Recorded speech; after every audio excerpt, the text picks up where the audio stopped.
next up, we actually have Dylan Livingston from A4LI to talk to us about what he and his team are doing in Washington on the policy front to try and drive the conversation about regenerative medicine, health span, and longevity.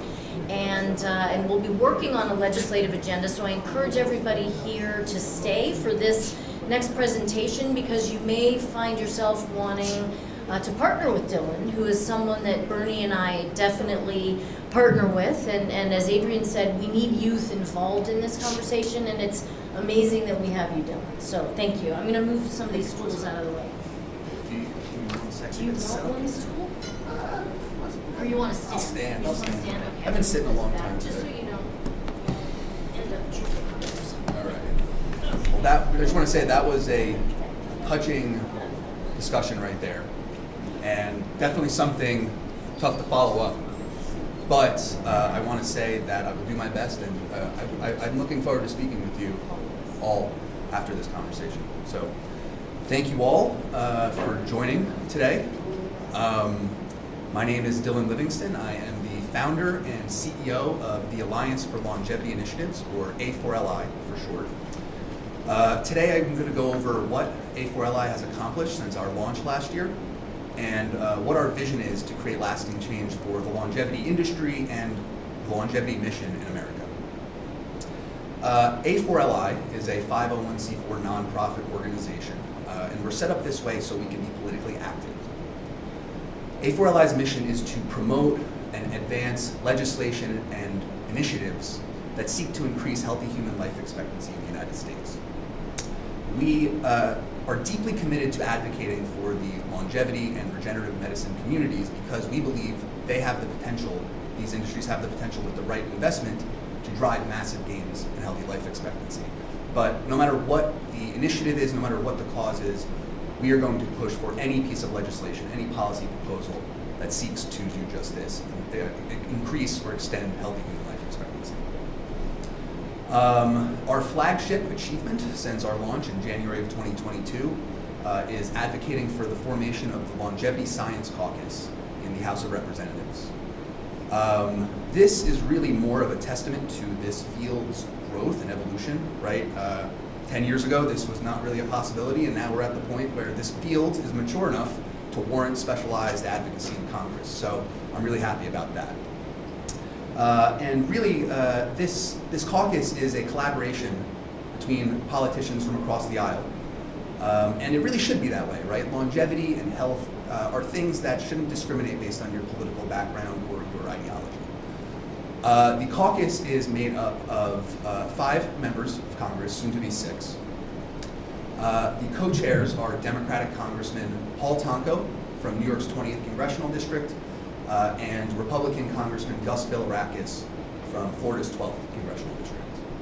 The other members include Republican Texas lawmakers Dan Crenshaw and Michael Burgess, and on the Democratic side, Anna Eshoo from California. So we have a really strong group.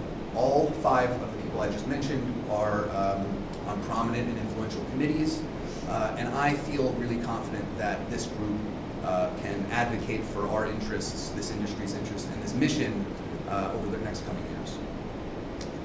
A caucus, though, is only as powerful or as influential as we make it, right? So this is where everybody comes in. This is where all of you come in.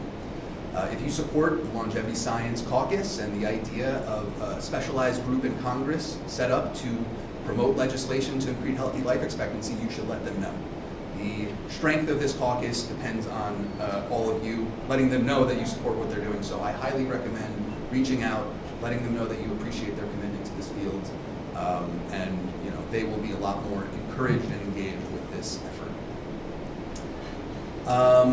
So the Longevity Science Caucus is going to serve as sort of a launch pad for all of the future initiatives that this field wants to push forward and A4LI wants to push forward. And this is great because we can't really do any political advocacy without a specialized group advocating on our behalf. This is an important piece to the puzzle. So I'm glad we have step 1 down here. The initiatives that we push for over the coming years will all be in an effort to get a bill passed, which I am dubbing as the Longevity Initiatives Bill. We're pushing for a large piece of legislation for two reasons. One, from a political advocacy standpoint, it makes more sense to fight one larger battle instead of a bunch of smaller ones, so we want to wrap all of our initiatives up into one bill. But also from a public perspective standpoint, right? I mean, I think it's pretty clear that if Congress were to debate and pass a longevity initiatives bill, it would catapult this industry and this effort to a new height, right? This drives legitimacy to this field when Congress and policymakers are discussing it. The longevity initiatives bill definitely is not fully fleshed out yet. This is an effort that will take a couple of years to develop, but the preliminary push will be for more funding to the NIA Division of Aging Biology, which is where a lot of the longevity and geroscience research that we're pushing for is housed within the government. And we'll also be pushing to work with regulators and the FDA to create clarity around regenerative medicine, longevity, and geroscience biotech clinical trials. The initiatives that we're pushing for in the meantime will all be sort of to set the stage for this longevity initiatives bill. The first thing that we'll be pushing for to prompt them to act is getting the Congressional Budget Office to do a report on the longevity dividend. And I'm sure some of you are familiar with what the longevity dividend is, but it basically describes the economic impact that increasing healthy human life expectancy will have through decreases in healthcare spending and increases in economic productivity. There are a few iterations out right now that are great. That's great that there's a number of studies out so far, but the longevity industry could definitely benefit from the CBO to do a report because the CBO is revered, it's unbiased, and has the backing of the U.S. government. So they have all the resources and the unbiased,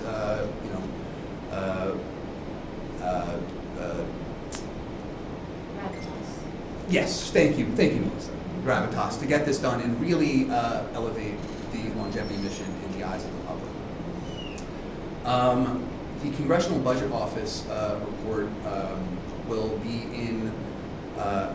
an effort that won't take a necessarily short period of amount of time. From our initial research, this will take about a year to two to complete.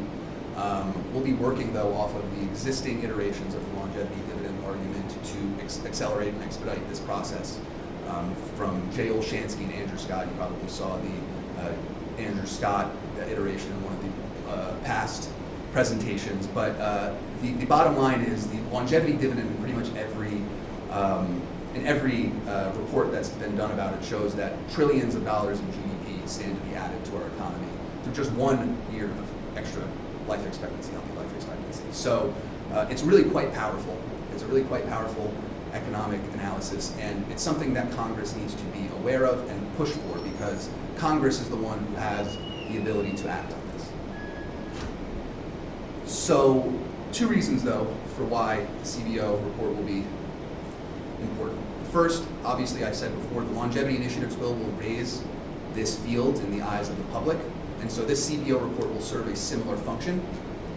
But more importantly, this is the way to get Congress to act, right? A CBO report is more powerful in the hands of a congressperson than a report from some academic institution on the outside. So this will really motivate and encourage policymakers to take this field and this mission seriously.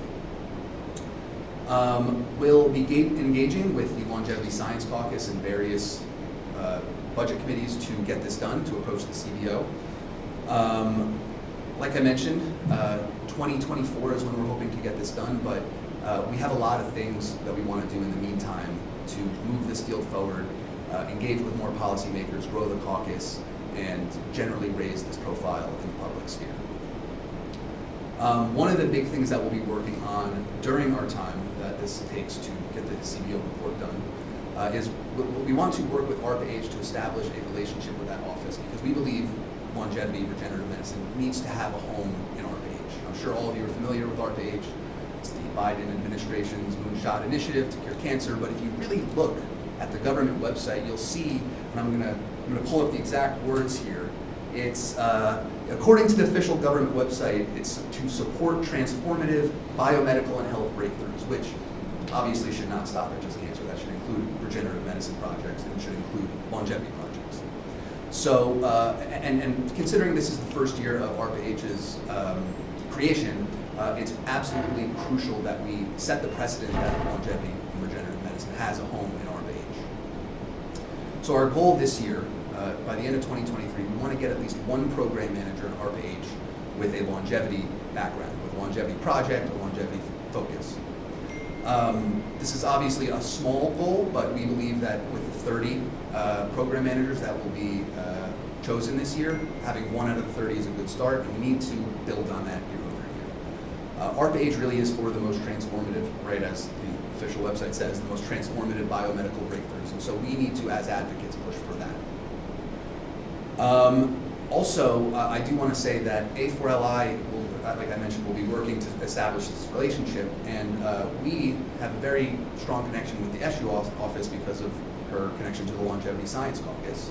Anna Eshu was one of the key legislative minds behind ARPA-H, and so we as an advocacy organization would love to show her that the longevity industry and the regenerative medicine industry are interested in this field and are actively applying. So if you are a scientist and you have a project, please reach out to us, because not only can we help walk you through the application process, but we can also use the information that you're giving us as a way to further our advocacy efforts.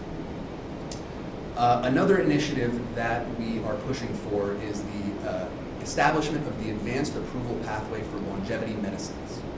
And so this pathway that we've developed is based off of the RMAT pathway, which I'm sure many of you are familiar with, the Regenerative Medicine Advanced Therapy pathway. And it's something that definitely should be established for the longevity and geroscience community as well, because a lot of these longevity companies don't apply for RMAT, and so we need to give them a separate home where the companies that are targeting aging can benefit from the specialized pathway that many other industries have, right? We've seen it in vaccines, we've seen it in oncology, regenerative medicine, obviously, so there needs to be something like this for the aging biotech industry. One of the big roadblocks, though, that we came across when writing this white paper is how do we define a longevity company, right? Like, anything can be a longevity company if you really, use your imagination, right? Like, the Neosporin that I put on my cut is longevity medicine, right? So how do we define longevity medicine in this instance? We came up with 5 requirements that we think set a strong framework for what longevity medicine should be in this instance, but this is by no mean the end-all, be-all of the criteria. But the 5 requirements for companies that are, or drugs that are applying for this pathway, this theoretical pathway, will be the company or the medicine that is in question must act through a fundamental mechanism of aging. You've probably heard the biomarkers of aging talk in some of the presentations before. The second is the drug must have a chance to be approved for multiple indications beyond its initial. So that shows that this is a drug that is targeting the biology of aging, the root cause of disease rather than the manifestation of disease. The drug must have a conceivable application in preventative medicine, so it can't be used after the manifestation of these diseases are present. Clinical evidence must show that one or multiple aging biomarkers are affected in this process, and the company must have a longevity-focused mission statement. And that's up for interpretation, I guess, also. But with these 5 criteria, we think we can make this really for the paradigm-shifting aging biotech industry and less for the traditional biotech companies that are targeting on disease treatment, right? And the companies accepted under this AAPLN pathway will receive 2 major benefits in our mind. The first is a priority review voucher, which I'm sure many of you are aware of in its usefulness in the clinical trial process. It expedites that process greatly, but also can be sold on the secondary market for a lot of money, millions of dollars, to big pharma companies. And so what this will do is help stimulate the existing companies that get accepted under this pathway. But the second benefit will be indication by indication patent extension. So if your drug gets approved for multiple indications, the patent life will go with it. And obviously this is a big benefit for any biotech company, so we would like this pathway to really help this industry because, as I'm sure many of you know, aging is the driver of all diseases, or many diseases, right? And we need to make sure that this pathway is really focused on the paradigm shift that is taking place. It's also worth noting, and I just want to say to all of you, this is a 1.0 version that we released. If you go on our website, a4li.org, you'll see the AAPL white paper. This is a 1.0 version. We are getting a ton of engaging and awesome feedback from the industry and partners, and so we're looking to release a 2.0 version sometime in the coming months to year. And then once we have this sort of 2.0 version, we can push for this to become legislation. That's the next step. So the vision I just outlined to all of you is lofty. It's definitely ambitious. We have a lot of things that we want to get done, and so yeah, we aren't delusional. This is going to take a really strong backing and strong support from people who agree with the work that we're doing. I mean, I think everybody in this room can agree. We all want to live better for longer, right? So this is an effort that you guys should all support. So I'm going to go over a few ways that people in the audience and viewers and listeners at home can help A4LI's mission move forward. The first way is you can write your congressperson and let them know that you support this innovative space of longevity science. Let them know that you're in their district. Let them know that you would like to see them join the Longevity Science Caucus. It's really important to grow the influence and the members of that caucus so we can continue educating and pushing policy reforms. So please reach out. We have a template under our blog section on our A4LI website that has a template that we encourage you to use. If you have any questions, reach out to us. If you have questions about how to reach out to your representative, let us know. The second thing you can do to support A4LI's mission is if you are a scientist, and I said this before, but if you are a scientist with an ARPA-H project or ARPA-H-esque moonshot project, apply. The biggest hindrance to the longevity field in terms of ARPA-H has just been a general lack of applicants. There aren't enough applicants for ARPA-H. So we need people, even if you don't know, if you don't think you're going to get accepted, apply. We need action and activity on this end, right? So if you are a scientist or you know a scientist who might have an ARPA-H-esque project, please apply. We're going to be putting a Google form on our website in the coming days so that you can let us know when you've applied and we can use that on in our political advocacy efforts. The third way, and this is more of general nonprofit ways to help out nonprofits, but I'm sure all of you know, volunteering is the lifeblood of any grassroots organization, one of the lifebloods. And I believe that this field, the regenerative medicine, longevity, geroscience, whatever we want to call it, this field, this mission, is in its infancy enough to where everybody can be involved and everybody can help. Everybody has a skill set here that can be deployed to help move this mission forward. And so whether it's with A4LI or another longevity, geroscience, regenerative medicine, nonprofit, I implore you, reach out, volunteer, use your skill set that you've developed over your lives to help this mission move forward, because there is so many different places where we're lacking and we should and could be doing better. So take a little time out of your schedules and let's push this forward. The last way that you can help A4LI's mission, and I know this is typical of any nonprofit, but donate. Donations are key, right? Specifically for our effort here in that we're political, right? We don't, we aren't asking for everybody to give too much. We're really trying to make this a grassroots effort with people and individuals all across the country to come and support this initiative of increasing healthy human life expectancy. This is something that everybody cares about. Nobody wants to die. It's obvious, right? And so we need to get that message out, and the way we're going to get that message out is by establishing a baseline level of fundraising so we can get the message out, reach out to more congresspeople, reach out to more scientists, and move this mission forward. So I'm asking all of you to consider going to A4LI's website right now, go to our membership page. It's $100 a year, $8 a month. You'll get some cool A4LI swag and a bunch of comfy shirts and mugs, and you'll be included in our insider mailing list where you'll hear updates, insights from our work in DC. So it's $100 a year. If everybody listening right now can pitch in and we can make this a truly grassroots effort, I think we can make a lot of progress here. So that's my final ask. I went through this talk faster than I expected. So I think there's going to be a lot of time for questions. But what I will say is I do believe everybody, and I said this before, but I really believe everybody here has the same mission. No matter what background, what your experience is, where you're from, what you believe, everybody wants to just live better for longer, right? That's the bottom line. And I mean, we've heard plenty of people speak today. We're closer to that than we've ever been before. It's going to take all of us, though, to get this done. It's not going to take some of us. It needs to be a group effort. It needs to be all of us together. So I'll leave you with that. I'm going to be around up here to take some questions and talk a little more about the work if anybody wants to bring anything up. And thank you all. Quick comment, I'll make it on the mic. Sure. You can stay right where you are, just put it here.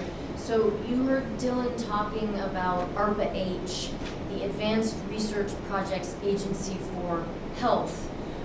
And you also heard the governor mention ARPA-H earlier today. He met with Renee, the head of ARPA-H, and this is a newly formed funding mechanism in Washington. The governor met with her at, I think he said UNC Chapel Hill earlier this week. And I just wanted to point out for this crowd and also for anybody watching so they can find this other talk to listen to, we actually have someone from ARPA-H coming to speak here tomorrow morning. She's the keynote at 9 a.m., Dr. Amy Jenkins. And I encourage you all to come and listen to that talk, and then also Dylan and others, if anyone is looking to connect with someone from ARPA-H and learn more about it and maybe work with her. She's one of the scientists on staff, they have an amazing staff, but maybe work with her to find other connections into ARPA-H for various reasons. It's a good opportunity to do that. I will be there. Great. Yeah, so that's it for me. If anybody has any questions or thoughts, Ed? Yeah, first of all, yeah, thanks so much for your efforts. Absolutely excellent. Working on Capitol Hill, as I do sometimes, what are some of the misunderstandings or areas of resistance you find when you talk to members of Congress? It would seem that there should be 535 members of this caucus, not only because all of them can get sick and die, but most of them are like over 80 years old anyway. You think just self-preservation would do this. So can you give us an idea of what kind of resistance, misunderstandings, or other barriers you find to joining the caucus? Sure. Yeah, that's a great question. So I will say that we haven't really had any pushback yet, which is great. We've had people say no to joining the caucus, but we haven't had anybody say this is a terrible idea. What are you doing?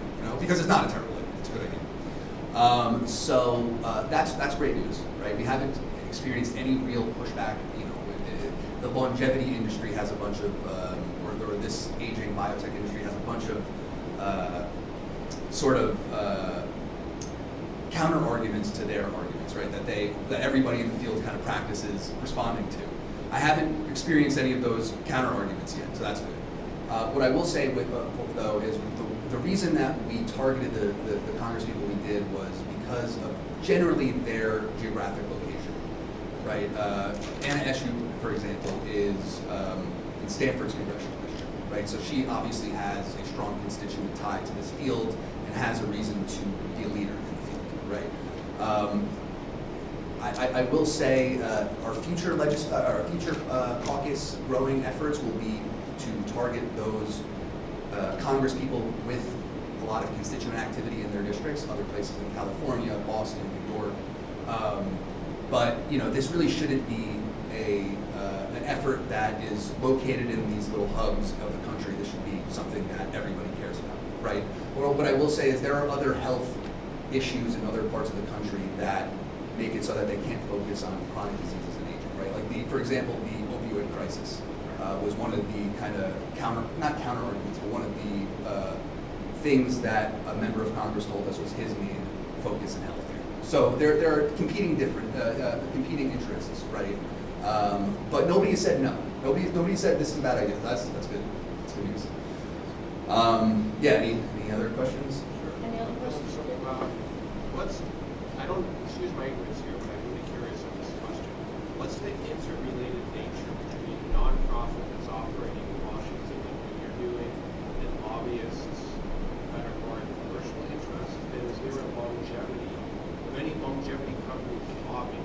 We know the NPA has been lobbying around